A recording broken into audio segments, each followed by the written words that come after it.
Pemirsa, Anda masih bersama kami dalam Kominfo Newsroom. Menteri Agama Republik Indonesia Yakut Khalil Qomas mengungkapkan bahwa komunikasi Indonesia dengan Arab Saudi terus dilakukan untuk pelaksanaan ibadah haji pada tahun 2023 mendatang. Menteri Yakut menyebut penambahan kuota haji tahun 2023 diperlukan untuk mengurangi antrean calon jamaah haji yang panjang. Usai melakukan pertemuan dengan Menteri Haji Arab Saudi baru-baru ini, Menteri Agama Yakut Khalil Qomas mengatakan pihaknya telah meminta kepada Arab Saudi agar kuota haji untuk Indonesia bisa naik 100% di tahun 2023. Dalam mendukung hal tersebut, Menak bersama Kementerian Haji dan Arab Saudi sepakat membentuk satuan tugas guna mempersiapkan pelaksanaan ibadah haji 2023 menjadi lebih baik. Selain membahas kuota haji secara umum, Indonesia dan Arab Saudi juga membahas kuota haji Indonesia naik 100% dan penambahan kuota lainnya bagi para lansia di atas 65 tahun. Terlebih saat ini antrean kategori jamaah haji lansia sudah mencapai 700.000 orang sehingga diperlukan solusi bagi kondisi tersebut. Jamaah lansia Indonesia itu antriannya mencapai 700.000 calon jamaah. Jadi kalau mereka dibatasi sampai 65 seperti tahun ini ya, mereka kasihan yang 700.000 harus ada solusi. Dan mereka menjanjikan insya Allah akan ada kuota khusus untuk jamaah lansia, tetapi nanti akan dibicarakan secara detail di task force yang kita bikin ini.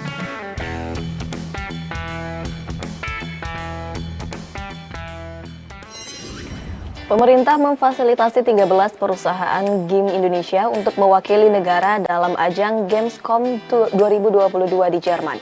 Menparekraf Sandiaga Salahuddin menyebut Gamescom tahun ini adalah pertama kali Indonesia menghadiri secara langsung untuk mengikuti acara tersebut. Pemerintah Indonesia melalui Kementerian Pariwisata dan Ekonomi Kreatif memfasilitasi 13 perusahaan game yang dimiliki Indonesia untuk ikut serta dalam salah satu ajang bisnis game terkemuka di dunia, yakni Gamescom 2022 yang akan berlangsung pada 24 sampai dengan 28 Agustus 2022 di Köln, Jerman. Menparekraf Sandiaga Salahuddin Uno menjelaskan ajang Gamescom tahun ini adalah pertama kali bagi Indonesia untuk hadir secara langsung mengikuti acara tersebut. Sandiaga Uno juga menyampaikan bahwa tercatat pertumbuhan game di tahun 2022 sebesar 4,47%, tertinggi kedua setelah subsektor televisi dan radio. Sedangkan sumbangan industri game terhadap devisa negara sebesar 24,88 triliun. Lebih lanjut, Sandiaga Uno menargetkan nilai transaksi sebesar 60 miliar rupiah pada delegasi Indonesia dalam ajang Gamescom tahun 2022. Dalam hal ini, Kemenparekraf juga mendapat dukungan dari berbagai pihak, di antaranya Kementerian Perdagangan, Kementerian Komunikasi dan Informatika, KBRI Berlin, ITPC Hamburg, dan Asosiasi Game Indonesia atau AGI. Tadi sudah disampaikan ada beberapa perusahaan yang akan terbang dan untuk pertama kali kalau tidak salah ini secara luring ya. Betul. Jadi ini berangkatnya ke kota Köln, Jerman, dan tentunya 13 peserta ini kita harapkan kembali dengan membawa banyak perjanjian bisnis seperti kata Mas Cipto, The Game Developer Studio, perusahaan game publishing, dan perusahaan game service.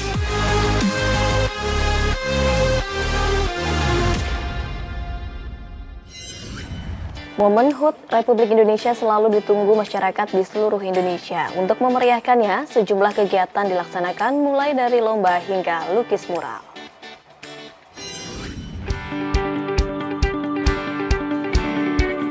Dalam rangka memperingati Hari Kemerdekaan ke-77 Republik Indonesia, Kodam Iskandar Muda Aceh menggelar lomba perahu hias di bantaran Sungai Keruang Aceh, Banda Aceh.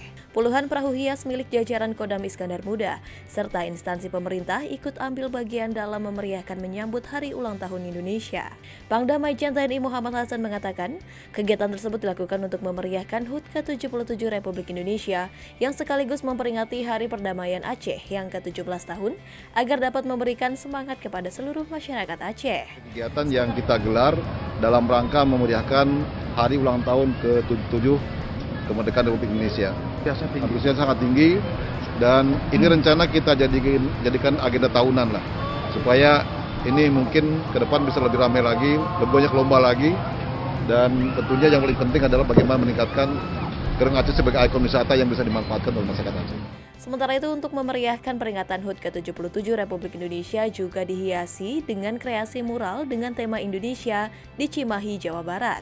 Salah satu pelukis mural, Ivan Effendi, mengatakan, menghias kampung dengan lukisan tokoh bangsa ini merupakan upaya untuk memeriahkan HUT ke-77 Republik Indonesia, sekaligus meningkatkan rasa nasionalisme di kalangan masyarakat.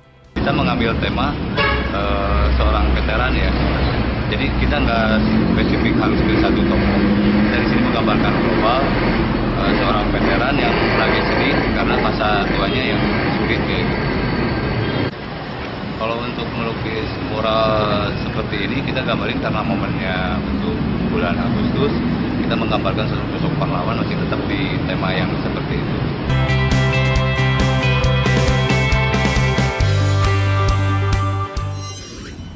Kita beralih ke informasi lainnya pemirsa. Kementerian Perindustrian memberikan apresiasi kepada PT Kohler Manufacturing Indonesia yang telah merealisasikan investasinya sebesar 14,5 triliun rupiah di Cikarang, Jawa Barat. Pabrik baru ini akan memiliki kapasitas terpasang hingga 1 juta unit untuk produk keramik saniter berupa toilet, wastafel, dan urinal.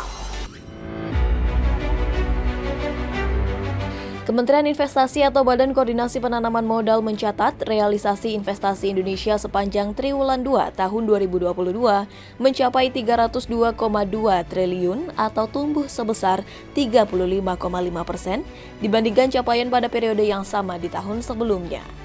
Amerika Serikat masuk ke dalam 5 negara asal PMA yang membuktikan adanya disverifikasi sumber negara asal yang tidak hanya berfokus pada wilayah Asia Timur.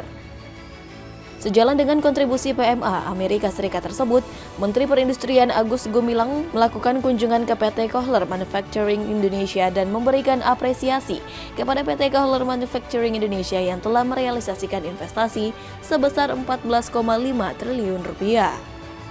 Sejak tahun 2022, realisasi produk dari PT Kohler Manufacturing Indonesia telah menembus 239.000 unit. Tentunya dengan peningkatan produksi dan nilai investasi yang telah disumbangkan oleh PT Kohler Manufacturing Indonesia tersebut dapat menjaga peningkatan capaian investasi di Indonesia.